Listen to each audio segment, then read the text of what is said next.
One of the things that is so critical about accountability and why I think it's such a hot topic is its relationship to results. So if you think about accountability, accountability is a mindset and a set of behaviors that ultimately lead to amazing results.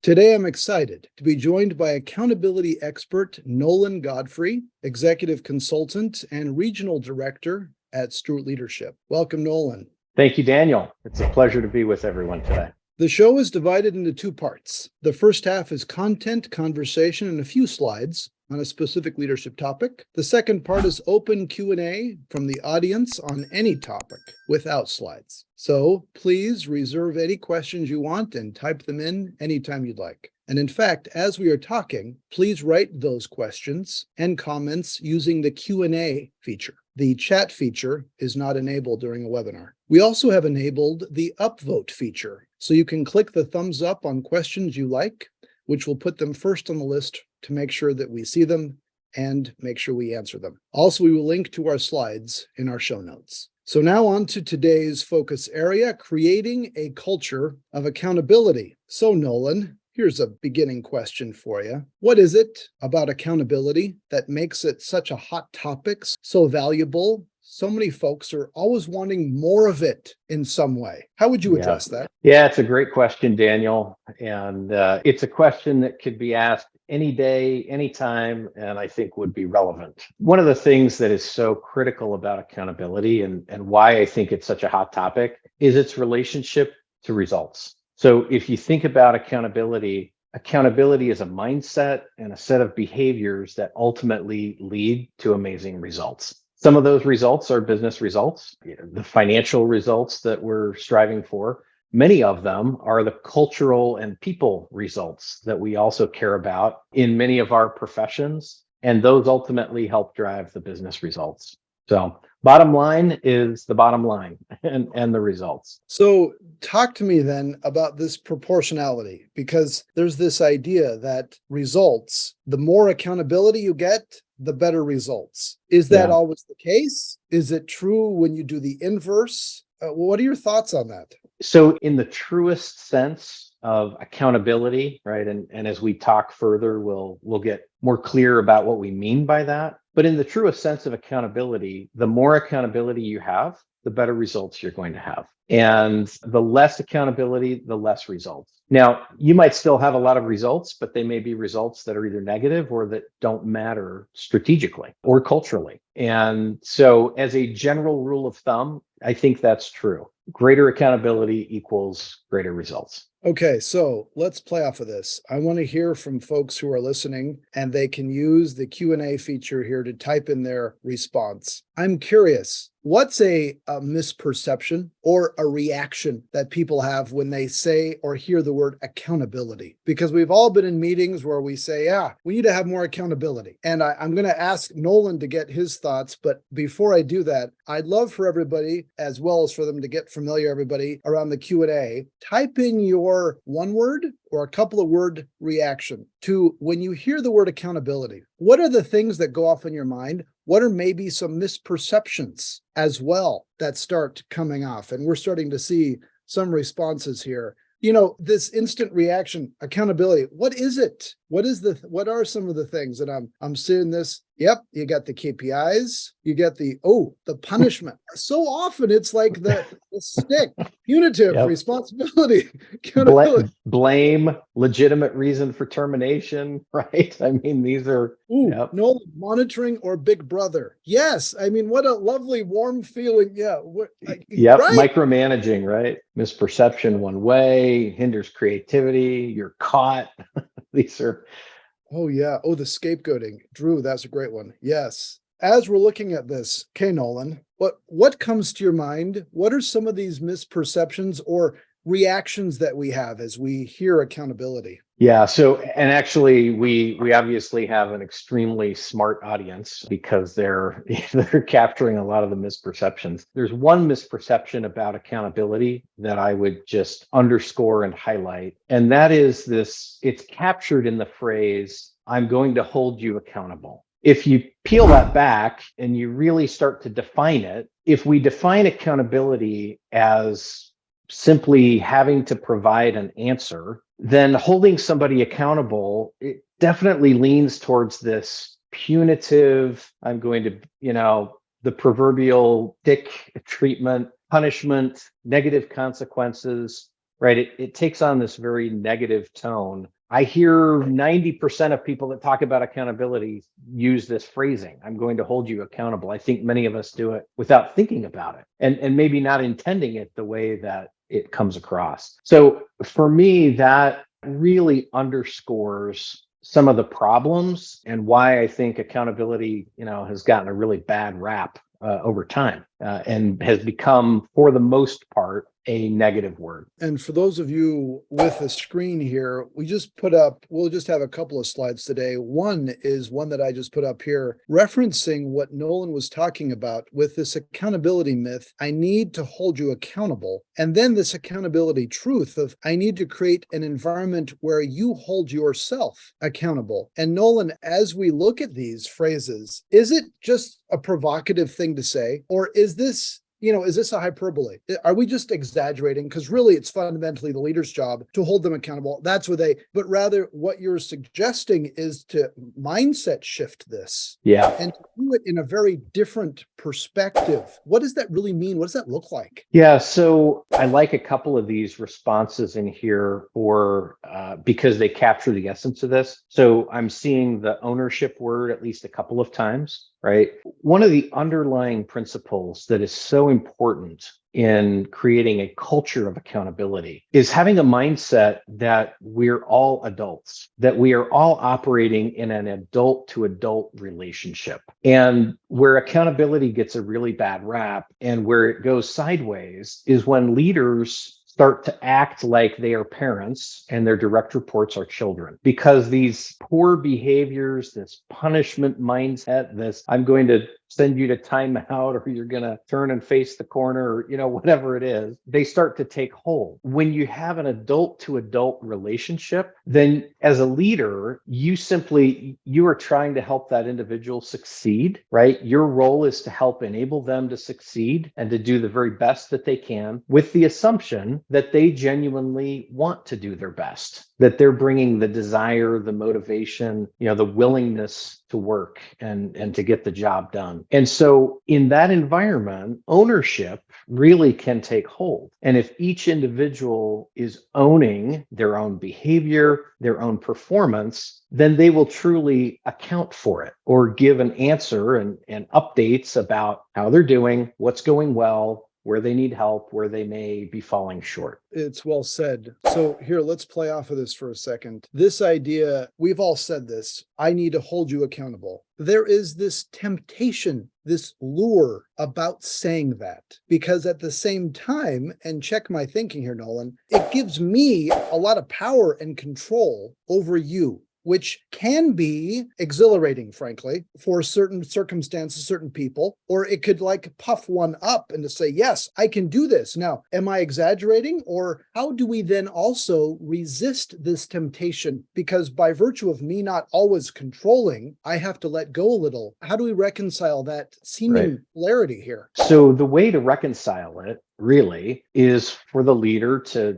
exactly what we're talking about in this growth hour discussion. It's creating a culture, creating an environment where people can be accountable, they can own their performance, and truly be kind of the masters of their own fate or destiny, if you will. And as a leader, there are key steps, key behaviors that if you undertake can really strengthen and create this culture. In an individual relationship, one-on-one, for example, with a direct report. By the way, accountability doesn't always have to matter the hierarchy or the direct report kind of relationship. I mean, accountability is just as important with peers, with vendors, with partners, with other stakeholders, even your boss to some degree, right? If we're adults, right, we can create an environment where we're each accountable to one another. So I think the key really is leaders modeling the way and them demonstrating the right behaviors that maximize the likelihood that people will be accountable. Now, that's still a choice. right? Each individual has to make that choice. They have to be willing to own it. And what I find is sometimes with leaders or organizations that I'm working with, there are individuals that they actually don't want that choice. They don't want to be accountable. They truly don't want to own and have to answer for their results or their performance. And when that becomes clear, then we get to a point where, the choice to share that talent with the competition or encourage them to share themselves with the competition, so to speak, can be a really good choice, not only for us, but for them. But even in that situation, it doesn't have to feel punitive or like a police action or something, right? It can be respectful and positive. This environment that you're describing, this applies to the leader as well. And so it then enables anybody in the environment to create this self-accountability approach, to be able to hold themselves. And it's tremendously affirming, frankly, because it does treat you as an adult. We so often, as you've mentioned, fall into that parent-child script, so to speak, Right, where right. we are permission seeking. And yes, that doesn't mean you willy-nilly do anything you want. However, it's this ability to be able to bring your best self, understand the boundaries and the environment, to then know how to best shine it or to exhibit it and to bring your best self, including for the leader, versus it's all on the leader's shoulders every day to catch people. And that's too often, I think, what we often will have in our minds. And as we're seeing here in the comments. That's exactly right, Daniel. And unfortunately, I've seen a lot of organizations, and they tend to be the larger organizations, but it's not always the case. I see a lot of organizations where these cultures become so pervasive that for a leader to, kind of swim upstream and not play gotcha games and not be trying to catch people, it's almost like it becomes a detriment to the leader, where that's what gets reinforced and rewarded in the culture. And so it becomes pervasive. In smaller and mid-sized organizations, generally speaking, again, what I see is it's easier because that culture sometimes has not pervaded quite as significantly, but not always the case. Gotcha. As we're talking to our listeners here, please feel free to shoot in, write in some questions if you'd like. We're happy to chat through those. Nolan, I want to go through what now? What are some ways to then help create this environment? Because if we're going to go along this thinking of going away from all on the leader's shoulders to a leader creates the environment that people can all hold themselves accountable, including the leader themselves. What does that look like? And this is the other slide we have here that I'll bring up. Walk us through this process, this approach to create this environment. This is our accountability model. There are others out there, but the idea with CMC is that there really are three things that a leader needs to do to maximize accountability, which in turn will maximize results. The first you can see here is to clarify, setting clear expectations, making sure that when an assignment is given or delegated, a project, a goal, an initiative, that there is real clarity, and that individual, that we're asking something that's reasonable of them. For example, we see someone promoted into incompetence. Now, I'm not trying to be derogatory, but somebody that is promoted into a role that they are not anywhere close to being able to appropriately fill. And so we set them up for failure. They may not have the skills, they may not have the experience, they may lack the raw capacity. Now, to some degree, right, we have to work with that, and we want to do that sometimes to develop individuals. But there's this fine balance between going overboard and taking too far a leap where we're setting them up to fail. I like to use the very simple example. If my wife comes to me and says, "Hey, Nolan, I would like you to paint the office red." First of all, I'll say, "Are you sure that's the color you want?" But once we get past that, to get to the point where she and I are on the same page around what red actually means, that might sound like an unimportant detail or like we're micromanaging things. But if she says, "Hey, I want it red and I want it done by Friday," well, I can get that done.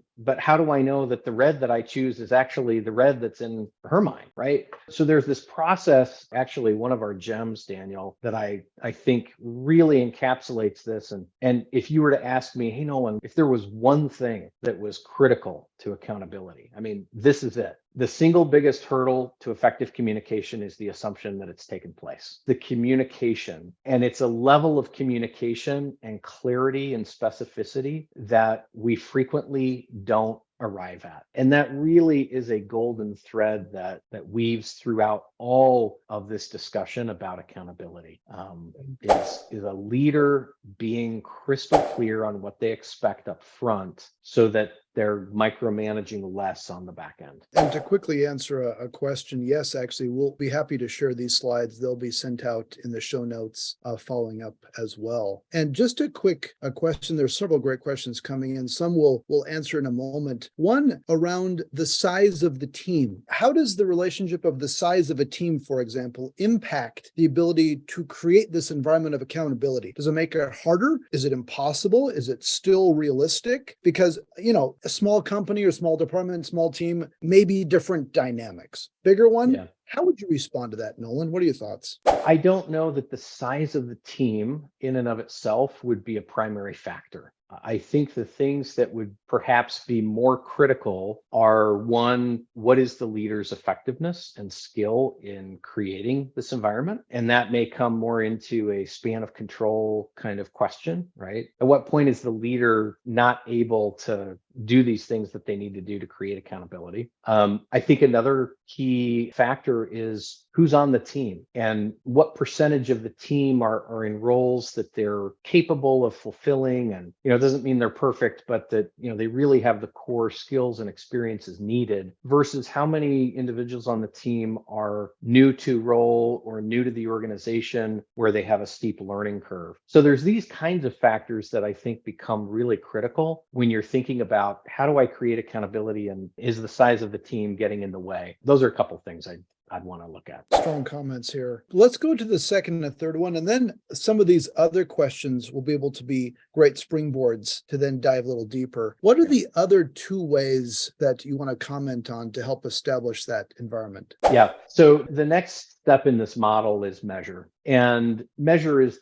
kind of the best fit word that we have, but there's extra elements to it more than just coming up with numbers or goals. This is about aligning on what are the key measures of success, whether those are qualitative or quantitative. How are we going to know that we've achieved what we need to? And it's also the methods and the frequency to observe individuals in action and to conduct reviews. And so if as a leader, if I can agree with you on when I am going to check in, when I am going to follow up, what things we will be looking at, what the plan is that we'll be reviewing, and we're on the same page around that, what it does is, on the one hand, it could feel micromanaging to someone to say, well, wait a minute, that's heavy-handed. You're coming to observe my work or you're coming to review what I'm doing. And yet it should have the opposite effect, where if we can agree on that as a leader, I then shouldn't have to swoop in between reviews or observations, unless you have a problem, you have a barrier, something is getting in the way and you're concerned that you're not going to be able to accomplish what we've agreed to. Then at that point,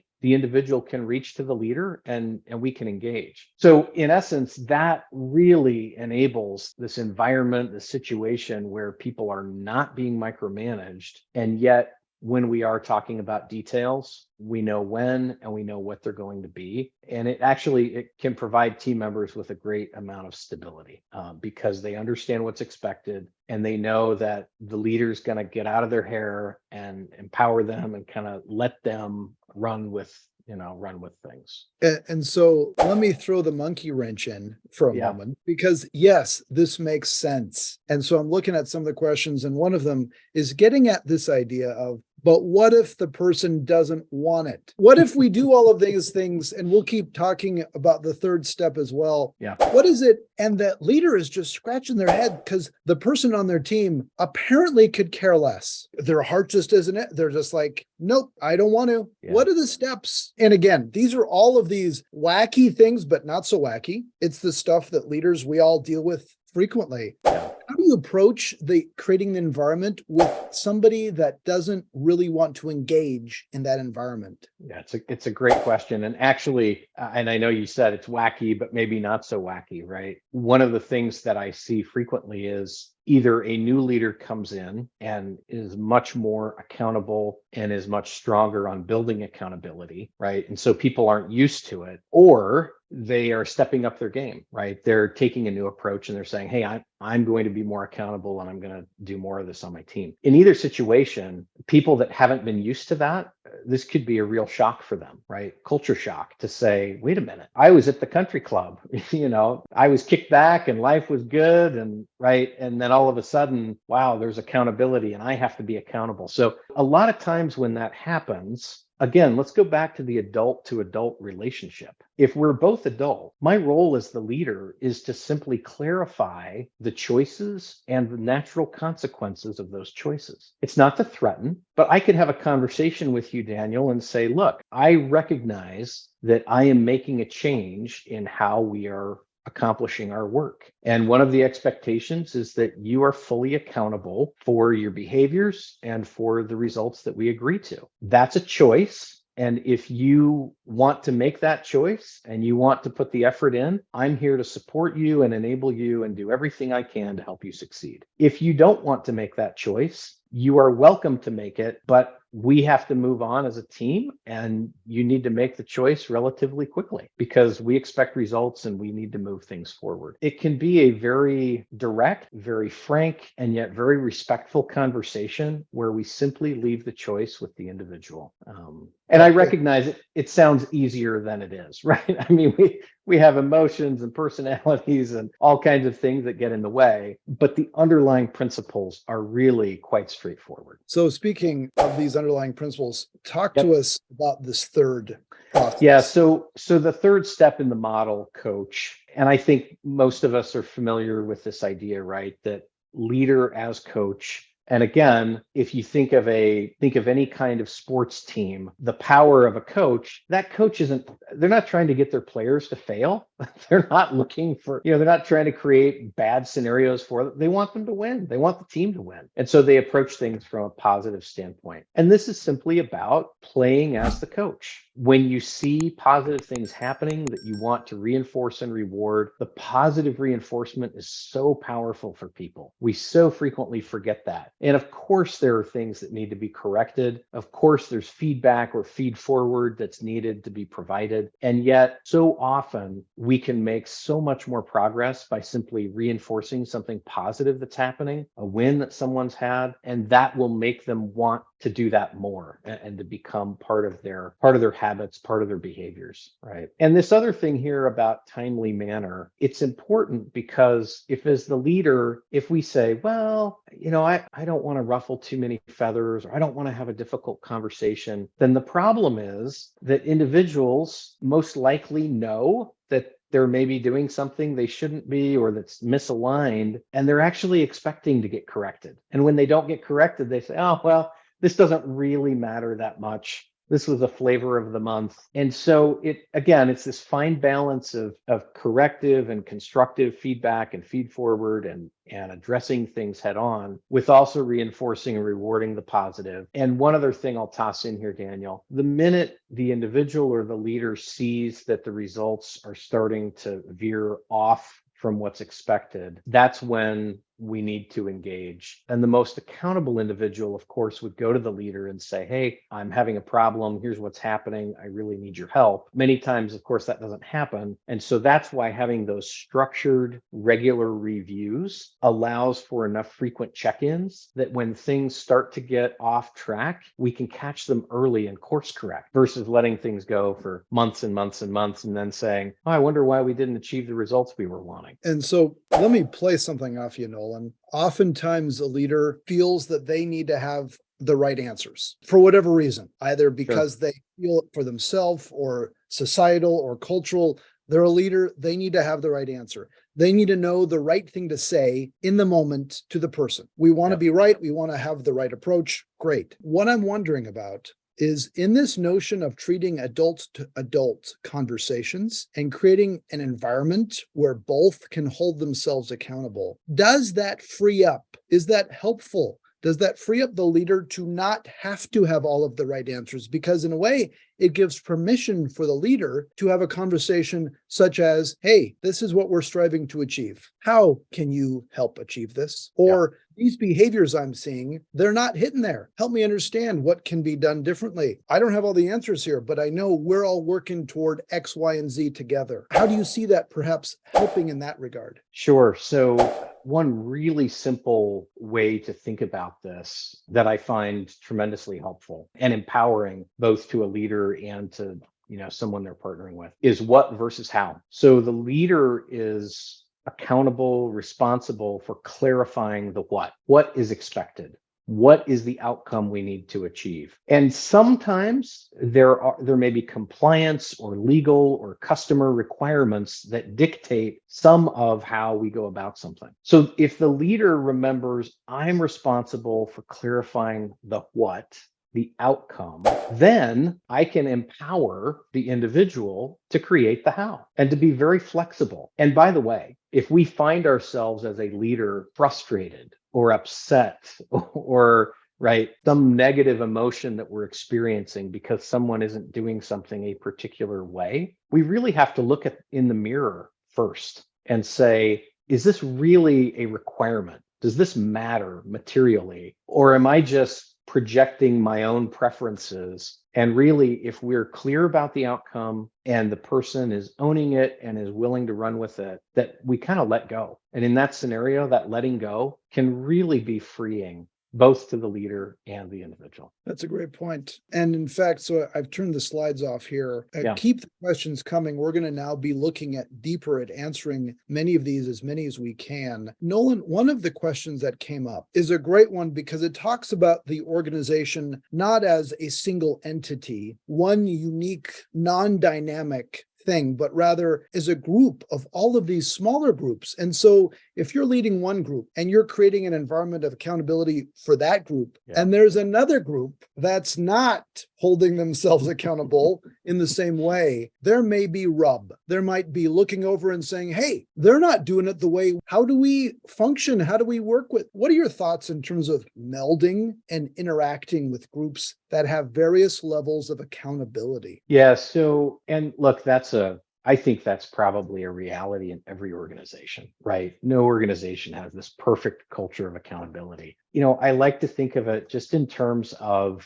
having a reasonable expectation, right? Stepping back and being able to see the forest for the trees, so to speak, and to say, within my team, I can influence accountability more than I can with other teams. Let's get really good at this as a team. And as we do that, then I can also start to influence. I'll give you a simple example. In a matrix organization, one of the real challenges is aligning goals. Everyone has different goals and objectives. If I'm an accountable leader in that matrix, I can own making sure that every partner organization that I work with, that I am accountable to them, that they have clarity of what I will provide and of what I need from them. And just in that interaction, without forcing them or requiring them or anything, I have established accountability on the boundaries of my team, so to speak. Now, that assumes that most of those leaders are going to cooperate. And my experience is that most will. And that if we are influencing that way, they will participate and they'll be willing to engage. And if we say, here's what I'm going to provide to you and your team over the next X period of time, and here are the things I need to be successful, that we can have a very positive and supportive relationship.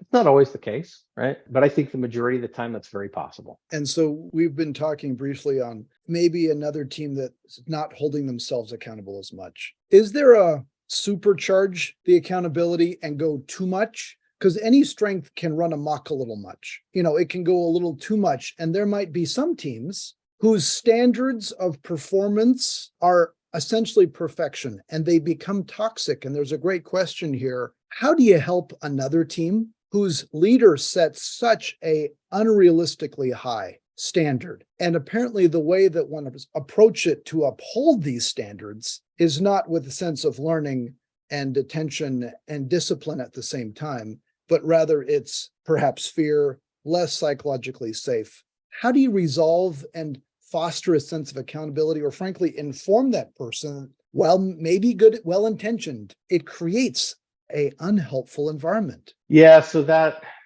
a real challenge, right? Because, and I'm assuming in this example, I'm assuming that these leaders are maybe peers, right? And so part of it's going to depend on the relationship. If there's a relationship of trust and openness, and this other leader genuinely knows that you care about them and their well-being, I think that can foster this conversation much more easily to say, hey, I want to share a perspective.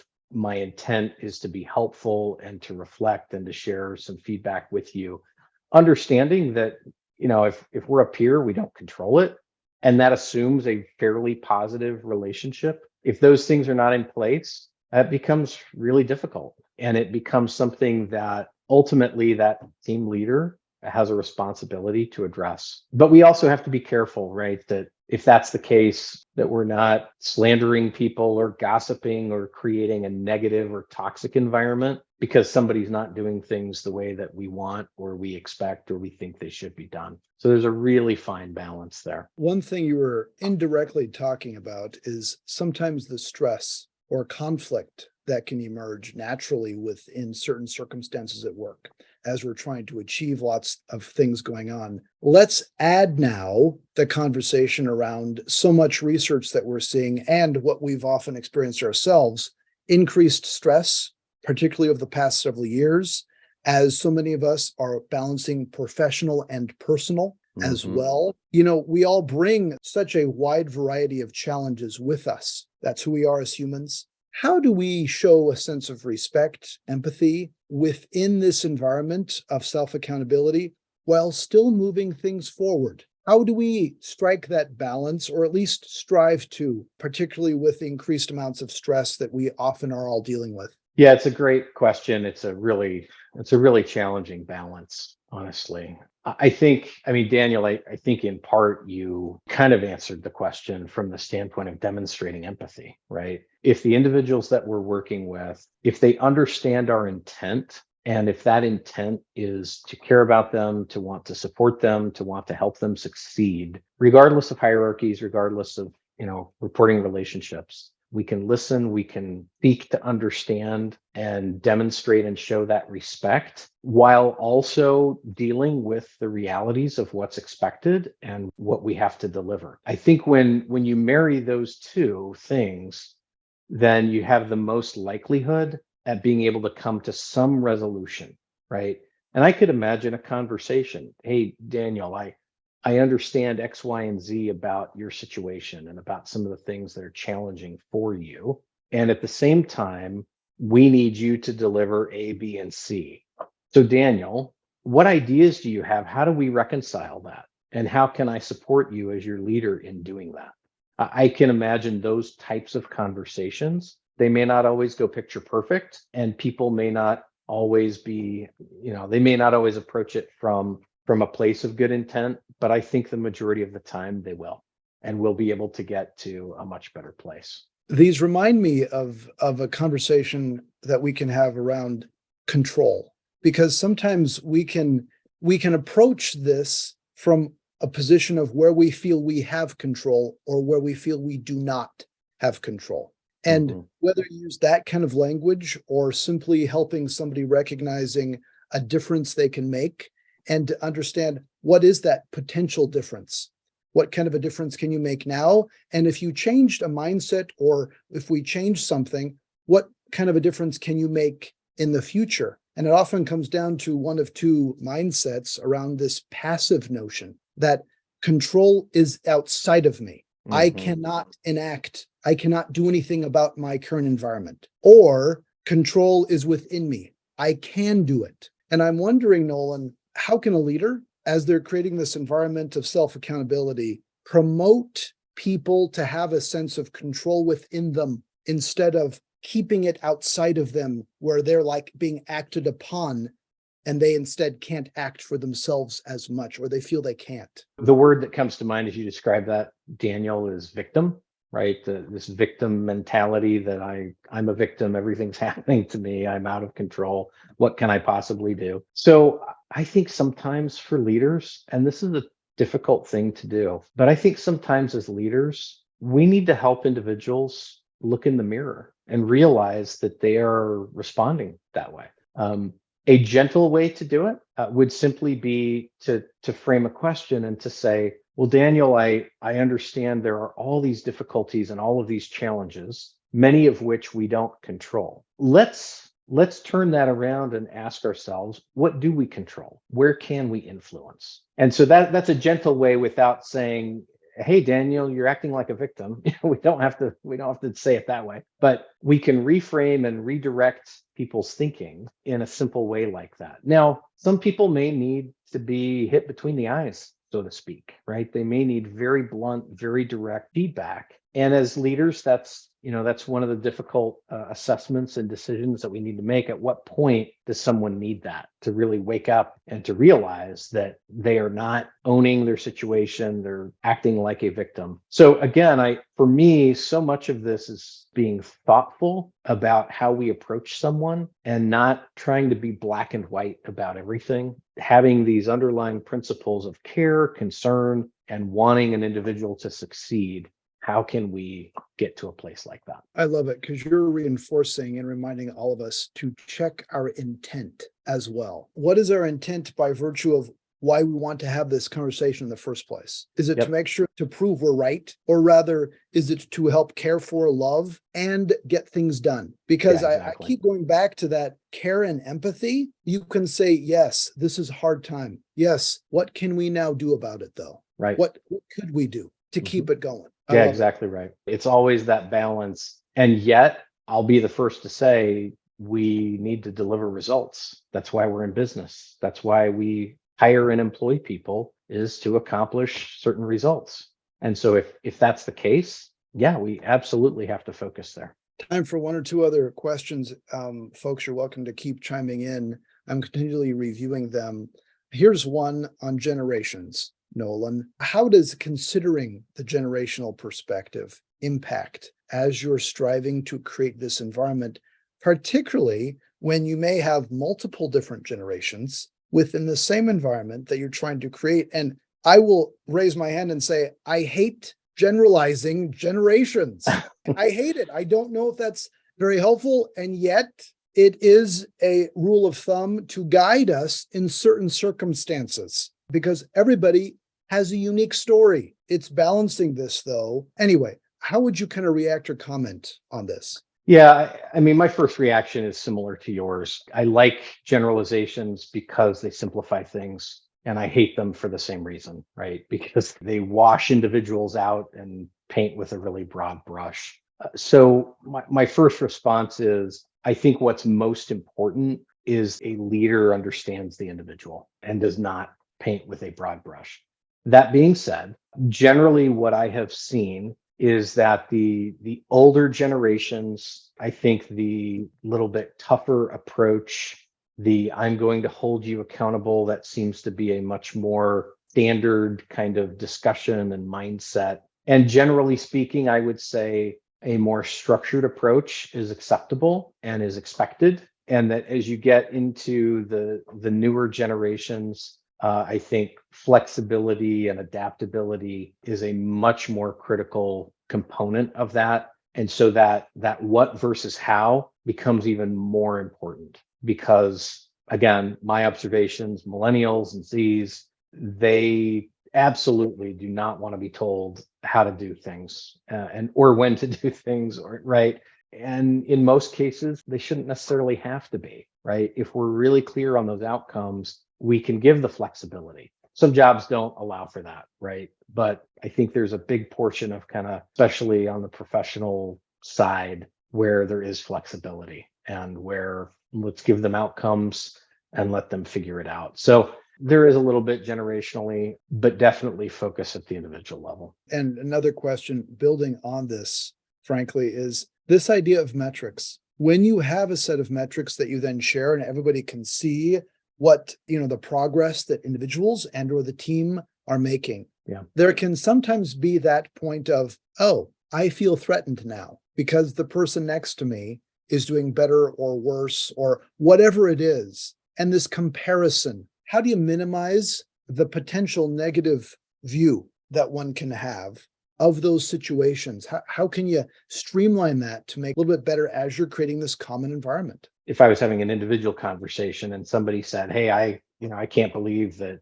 Joe over here is doing 2x what I'm doing," one response might be, well, again, there have to be some assumptions, right? Healthy relationship, egos in check, but maybe Joe's doing something we could learn from, right? Instead of, "Hey, I feel threatened," well, let's turn it around and say, well, why can't we all elevate our game? If Joe has the secret sauce, then let's learn. Now, again, I realize there's politics, there's egos, there are these things, and so it's not always quite that simple and clear. But that would be one thing I would say. The second thing is, as a leader has an important role. So sometimes people will say to me, "Well, Nolan, I'm fully accountable, but I don't get the results." Right? I mean, that can certainly happen. What I would turn back and say in that situation is, well, let's uncover why we think that is. What was the plan that you were following? How were you doing the work? What are the elements that were impacting that performance? And many times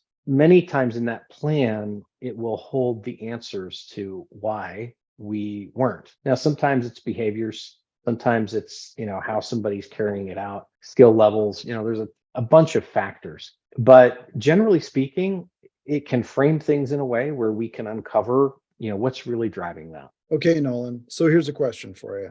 As we're kind of finishing up in the next few minutes, if I came to you and I said, I need to hold my leaders accountable, what would be your response? My response would be, why do you say that? What's happening, right? And the assumption would be, well, we're not achieving the results we want to achieve. I would then proceed to have a conversation about, well, let's talk about the degree of accountability and what you're seeing and what behaviors you're seeing on your team that's impacting that. What's the main takeaway to help create an environment to hold ourselves accountable? Daniel, I think the main takeaway is it's the CMC process. It's creating clarity, it's measuring our results and how we're doing, and it's coaching to the behaviors and the results. And if we do that as individuals, it will impact others that we're interacting with, and it will help engender and foster this culture of accountability. Outstanding. Thank you, Nolan. And thank you for being part of the Leadership Growth Hour, Nolan. Absolutely. Thank you. It's been a privilege, and I appreciate everyone's comments and questions and interactions throughout the hour. It's been great. Thank you. So for our listeners, please note that our next monthly Leadership Growth Hour will be on May 10th at noon Central Time, when we will talk about helping your employees grow and stay through career development. To register for future Leadership Growth Hour events, please visit stewartleadership.com/events. We'd love to have you join us. Till next time, all the best, everybody.